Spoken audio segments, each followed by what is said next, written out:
Hey, I'm Doug Doppler, and on behalf of Orange Amps, I want to welcome you to this video. In 2008, Orange released a limited edition OR50 to celebrate the company's 40th anniversary. Since then, there's been a constant stream of requests to re-release this amp. So it's with great pleasure I get to introduce to you the OR50 production model. There are a lot of amps on the market that have a really tight low end, mid-range that's not honky, highs that aren't shrill, but are still missing that intangible magic that when you plug it in, it's forgiving, dynamic, and inspires you to play. More than just a tribute to a bygone era, the OR50 is extremely responsive to different guitars, and it's just one of those amps that's great to write songs with. On the inside, you've got two 12AX7s powered by a pair of EL34s for 3 really harmonically rich stages of gain. On the faceplate, you've got the master volume, which really functions more like an attenuator, the HF drive control, treble, middle, and bass controls, as well as the preamp volume. There's also a foot switch to be able to switch the master volume out of the circuit for solo boost. One of the things I really love about this amp is how harmonically rich the top end is. Here I'm on the middle position using P90s with the amp set fairly clean.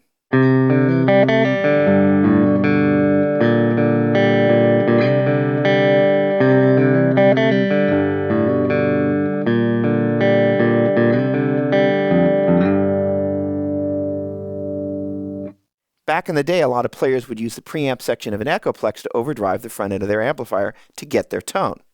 Here I'm using the exotic EP booster to do the same thing with this amp, but I brought the attenuator back just a little bit to compensate for the massive amount of boost.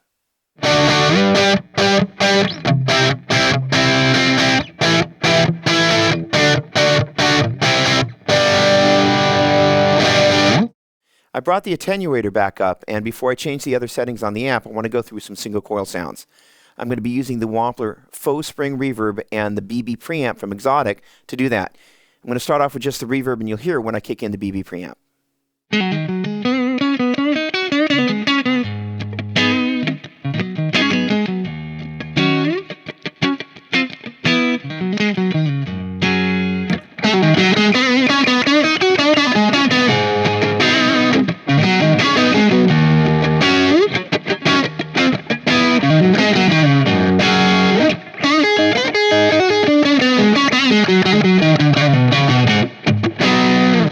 One of the classic tones you hear people talking about is the woman tone.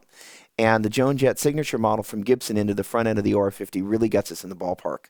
You'll also hear me kick in the Joe Bonamassa Crybaby, which has an era-appropriate halo inductor.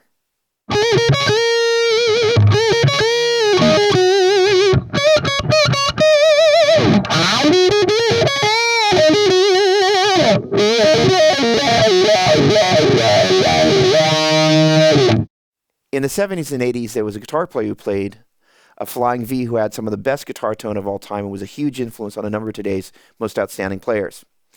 We're going to be using this instrument here into the OR50. I've got the HF drive almost all the way up to really take a stab at that classic tone.